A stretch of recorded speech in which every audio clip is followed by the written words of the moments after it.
Hey, welcome to the Death of a Dream. You're here. You found us. We're going to go ahead and ground ourselves in our greatness. That's something that we practice every day. And yes, it is specifically tailored to people who struggle to speak to the great things that they do. Seriously, it's a problem. It is something that's holding a lot of people back from getting that next job, from taking that next leap, from doing the things that they envision doing in their lives. And that's why we do it every day. We have to start practicing, right? Practice makes perfect, people. So we always start our day with greatness grounding. We always will. And okay, so my great thing from yesterday was my daughter. I always present opportunities to her. Like, okay, here's what's happening. Do you want to do this? And usually she's pretty down for whatever. And I had presented her with flag football. And this was the first year that she could do it. And it was open to girls and boys, first through second grade. And so I said to her, Emery, do you want to do flag football? And she instantly said, yes. Football, yes. And probably about a week ago, she came into my room and she's crying and she says, Mom, I'll probably be the only girl at football and I don't know if I want to do football. I don't know if I want to be the only girl. What if they make fun of me? What will happen? And I said to her, well, they might. And you might be the only girl. And I wanted to sugarcoat it, right? And walk her through. Like, no, you won't. Everything will be great. But I couldn't guarantee that, right? And we never can. And so I just decided that she was going to have to understand that there may be some discomfort in the choice that she made. And not because she made that choice, right? Just because sometimes some of the situations we're put in are uncomfortable, do lead to us being singled out, do lead to us feeling weird. And yesterday, she was so excited to go to football practice, and I think she was a little bit nervous because I got her out, and I'm like, Emery, let's take a picture. And she's like, no, Mom, no pictures. It's cool. I'm just going to go to football, right? And normally she's like, pose, Vogue. I think she was just trying to play it cool. So she runs off to football, and she does the whole practice, and it's cold and rainy here. Like, to the point where I'm like, are we really having this practice? But okay, I'm good. And I told my husband was like, she can't go. It's cold. And I said, Jordan, this isn't little girls. This is little boys. So my guess is most little boys like to play in the rain. We're good. She's okay. We don't have to protect her from this. Let's do it. Right? And so she goes to her football practice. She's freezing the whole time because it's cold. And she gets into the car and she's like, Mom, I had the best time. It was so much fun. And I said, oh, good. Did you know any of the boys? Were any of the boys in your class? No, it was all second grader boys. But they were really nice. And my coaches were really nice. And, I think for me, it's just about continuing to push boundaries, and not just for the sake of pushing boundaries, right? She wanted to play football. I want her to be in that arena, but I also want her to know that making those choices is okay, but understanding that it may present discomfort. And I think coaching and continuing to push her beyond just what she can see in front of her, just to do the things she wants to do and knowing and understanding that that may lead to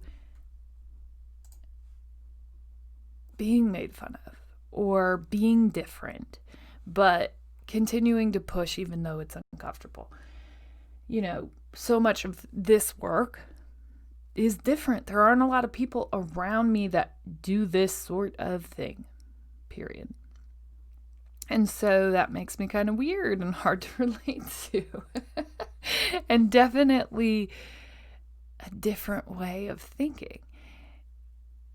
And that leads to discomfort, but it also leads to pure happiness when I connect with people, when I find my people, and when I am just kind of vibing on a different level. So just know you can keep going. My great thing is continuing to push my children, push myself, be okay with being different and wanting things for the pure sake of wanting them. And last night, seeing Emery find joy in this moment, in her being who she wants to be, just because she wants to, not because it makes any sense, and that's what I'm going to continue to push my children to do, to just keep going, right?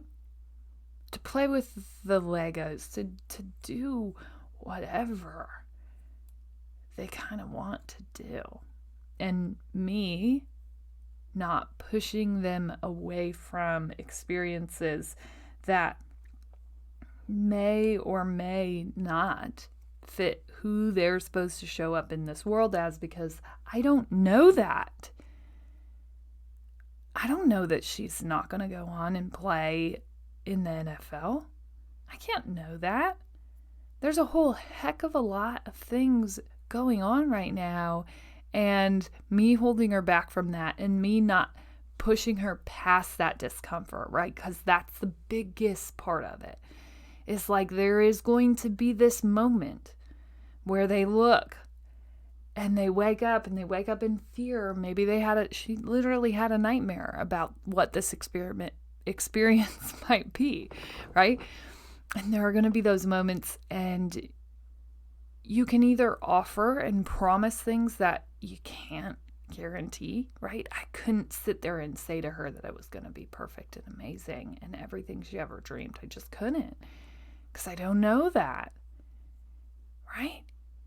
The only thing I could do is tell her that if it's something she wants to do, it's worth going after, no matter how uncomfortable it makes her. And it's all about growth, and it's all about learning. And so let's just keep going and keep telling it like it is, right? We don't have to protect them. In fact, our job really is to promote taking chances, being different.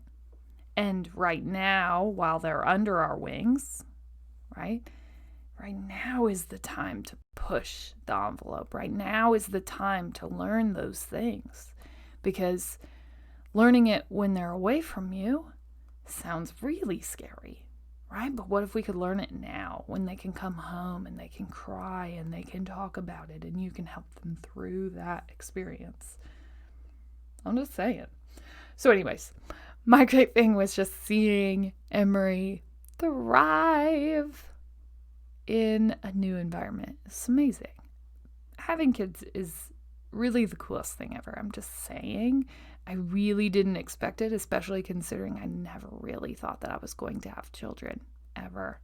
Still not sure that I'm cut out for it. But here we are, 2 kids in. We got this. Waking up every day a better mom than I was yesterday. Come on. Right? So that's my great thing. Go ahead. Take time for yourself.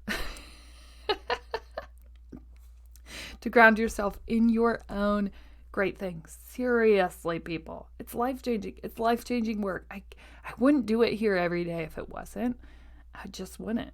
Okay. So yesterday, people are going to stop following me on Facebook. Okay. But I have a personal Facebook, and I had shared this thing yesterday, and I felt like it really kind of caught wind with who we are and how we've been talking on this podcast. And so I wanted to bring it back here. And this was shared on Facebook, and I decided to share it again. And the quote is, "Capitalism has us fooled. The hustle 24/7 culture is toxic, and many of us don't have an identity that isn't attached to our careers, education, or earnings. You are enough even when you aren't busy. Normalize resting." Hey, Facebook quote. I'm just saying, we've been talking about resting, so we are here for that quote. And, I was laying yesterday, I think I was laying down, or I was sitting on the sofa. Actually, I was sitting in my favorite chair because it's cold, people. I need this comfort in my life. I need to bundle up with some wool socks and the perfectly balanced chair, cup of tea, and fuzzy blanket. I need to be able to do that. I can't recover from this. I can't handle this much cold this soon. I can't. We're going on 2 days here. It is only September. I am going to have to change zip codes if this type of abuse is going to continue. I can't do it. There is a reason that I do not live any more north than I do. You will force me to retreat. I will have to go to the south if Mother Nature, you are going to continue to inflict this pain on me. I can't do it. I can't do this cold. I don't want to, especially not if it's going to be this early. It was like the flip of a switch. Like yesterday, I was just watering my tropical summer plants outside, and now I'm having to bring them into my home and say, rest, young child. It is not temperatures for you to thrive outside. How did this happen? How are we here? Right? I'm all for putting up fall decor, but this is borderline winter. I can't do this. I can't go from Birks to Boots this quickly. Please stop. Okay. That's not at all what we were talking about. Okay.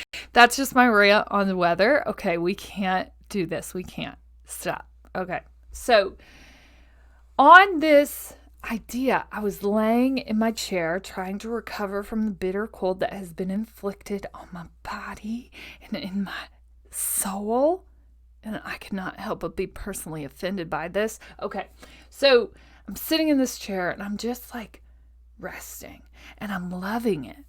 I'm loving myself in this space. I'm thinking about all the things that I need to get done and how I could be hustling and how I could be and should be. And this is one of the bigger challenges, is like saving myself from busyness.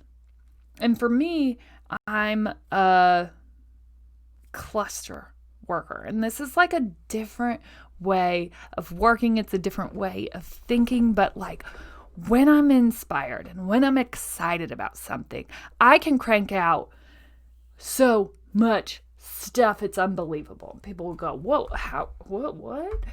And this is just very much how I work. And I think it comes from how I worked and delivered in past lives, right? As a student athlete, that's very much what would happen. It'd be like your whole day would be building up to 2 hours a day,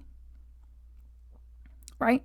To performing for 2 hours really well. And yes, I went to school and all of that was important, but not in comparison to delivering on being an athlete, delivering on performance, delivering on winning. And so every day you'd have these 2 or 3 hour windows where you just had to be on and you had to perform, and you did that, 6-7 days a week. And then you'd have these nights, these big nights where you got to perform even more, where it was a longer period of time and it was a showcase of what you had done, right? An opportunity to get in front of people and show them all of the attributes of those little spurts of work. And so when I look at work, it very much falls into those windows where it's like, okay, we're excited, we're in like practice mode, and we're putting things together, right? We're coming together, we're delivering now. And so when I look at work, that's how it happens. It happens in these spurts. And for me, it's important to protect that, because otherwise I'm just kind of going through the motions, right? I'm just showing up for hours, and I'm not showing up for me or for inspiration or for wanting to do that. And so, that's how I have to structure my life. It has to work like that. And really right now it has to work like that because a lot of my life really happens around my kids' schedules right now, because Lord knows we're about to go back to homeschooling. It's going to happen. It was a nice, blissful world where we got to live and the kids got to go to school and we got to experience some kind of normal, but I know it's coming back. I know that we're coming home. I know that that's going to happen. So for me, I had to start to develop a different kind of work life for me and really start to look at this idea that hustle has to look like 24/7. And when I was in the business world, and I was talking to a friend about this last night, via Facebook exchange, comment exchange, I was talking to her about this last night. It's like in the work world, one of the most disgusting things that I found was that people felt like their busyness really was their worth. So long as they stayed busy, they were kind of protected, right? And so that was the constant conversation. Oh, I'm good. I'm just busy. I'm really busy. It's just crazy. Work is just crazy, right? And we use that so commonly that there really was no significance in what busy meant. Like some people, I was just like, you're not, I'm confused, right? But everybody used it. That was the common term. Busy, busy, busy. And how many times do we use that word to describe ourselves? Right? And I kind of became obsessed with this idea of like, no, I'm not busy, right? There are days, but I don't want to overuse that because it's so overused. It's so overused, right? Because like I would look at people and they would be like, I'm so busy. I don't know how to even do life. And I would look at myself and I would look at them. And we would be using the same terminology. And here's how it compared. I was a mother of, at my busiest. And I'm going to compare it at my busiest because this is when it started to bother me. At my busiest, I was working full time. I was coaching full time, right? When I'm in season, it's full time. It's round the clock. I had a 1-year-old, still in diapers, in cloth diapers, mind you. Cloth diapers. Yeah, take it in. Right? And actually, she would have been about 6 months old, not even 6 months. She was brand new. Brand new little baby. Okay, so she's about 4 or 5 months. I have a 4 or 5 month old. I have a 3-year-old. I have a husband. I have this full-time job, that I have to show up for. I'm coaching and I'm running a club and starting to get that up and running all at the same time.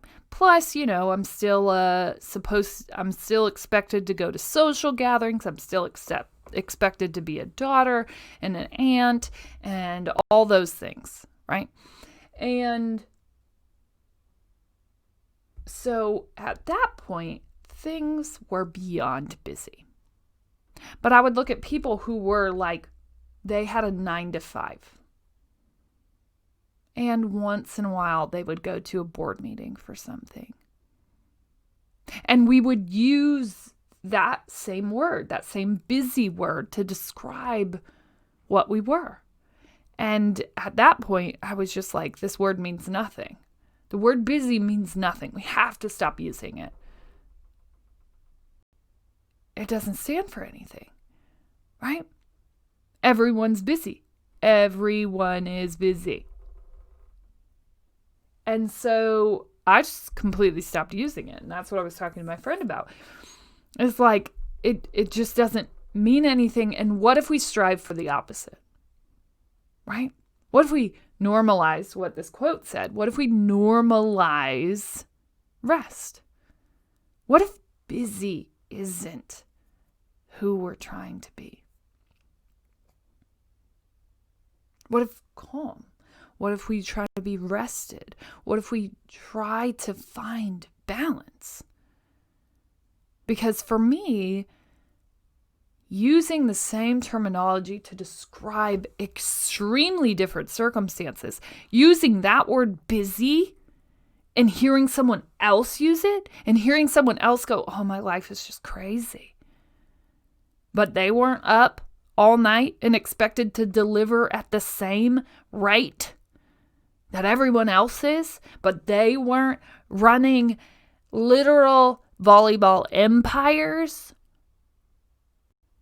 But we were using the same word to describe our lives. Come on, people. If you're going to use the word busy, you better actually be busy. Don't just say it. But it's such a normal term. In fact, it's so normal that it's weird if you don't say that you're busy. And so at that point, that's what I started saying. This is when I would start practicing saying great instead of busy. When someone, oh, how are you? And usually the common pass through the hallway would look, oh, just busy, staying busy, right? And I think so many times we're saying that to protect ourselves, right? Because how dare anyone working be rested when the rest of us are struggling, right? And that's what I'm saying.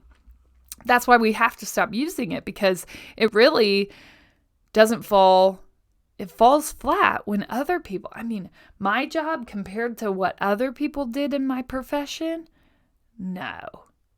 Busy should never be used for my job, right? I'm not managing the things other people are. So I stopped using it.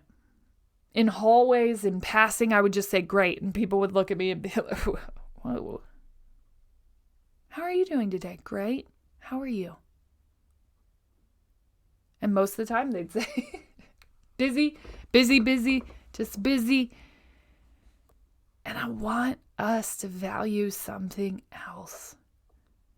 Because most of the people who say that they're busy, most of the people who cling to that narrative most aren't busy at all. They probably want you to believe that they are, right? There's probably something in them that's needing you to think that they are busy, but they likely aren't. Sorry. Oh no. Did I let the cat out of the bag? I'm sorry. But what I want you to do is start to embrace this idea that busyness is not what we should strive for. Right? And start to listen today. Listen how many people are claiming that narrative. And then really sit and think about how their life operates. Because once I pulled myself back from busyness, once I just said that's not something I want to be, I don't just want to fill time with things that don't mean something to me. Once I started to pull that back, I started to realize most people aren't actually that busy. They just wish that they were. They just want people to know that they are. Right? Because busyness is an exchange for importance. If we're busy, we're doing something. And that's what you need to know. Always busy, always overwhelmed, always overworked, always. Okay? I want us to get past that. Start listening to how people respond. Start listening to your workplace and see if you have this culture built on busyness. Because it may be built from people losing their jobs. It may be built from people understanding that if they don't have a constant task list, they may start to be questioned.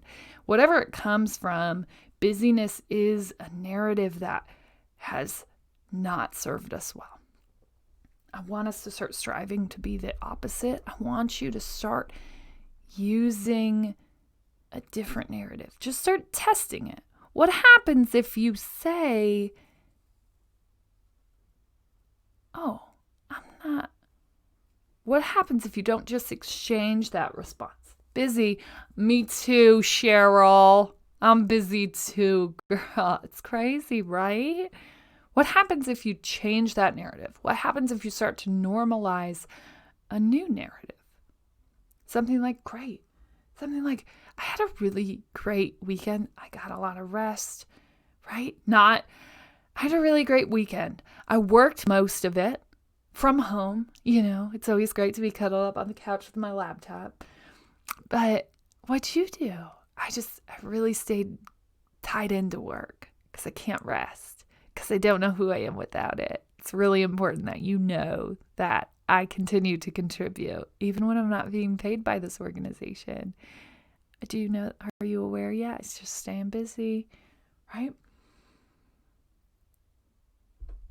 People are clinging to that because of insecurities. You don't have to. I'm telling you.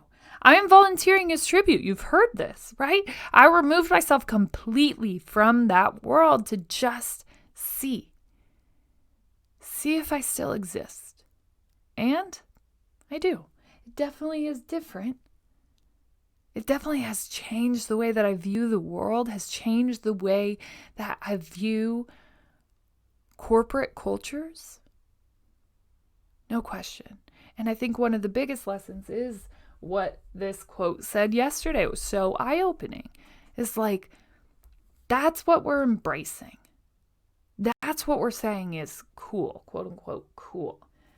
But we have the power to challenge that and to change that and to make something else cool, right? What if we made rest cool? What if we challenged how we show up, how we want other people to show up? What if we respected people's time away? Right? What I find is actually taking presence and being intentional about my time allows me to work better in those moments. I know what I'm showing up here to do, and I'm not trying to do 12 other things just to remain relevant. Okay? We have to shape our stories. We have to. We have to do that. And today I have, boom, it's Wednesday, I almost forgot. I have an amazing interview with Erica Lynn, and she's talking about how she told her story and how telling her story and owning it really allowed her to heal from her past. And I can attest to how healing owning and speaking your own story is. So tune in for that bonus series that'll launch tonight or a little bit later today. Usually I launch them in the afternoon. But make sure that you tune in for that because she's hitting on some really big stuff. Okay. As always, you're smart, you're strong, you're beautiful. What are you going to do? Change the world.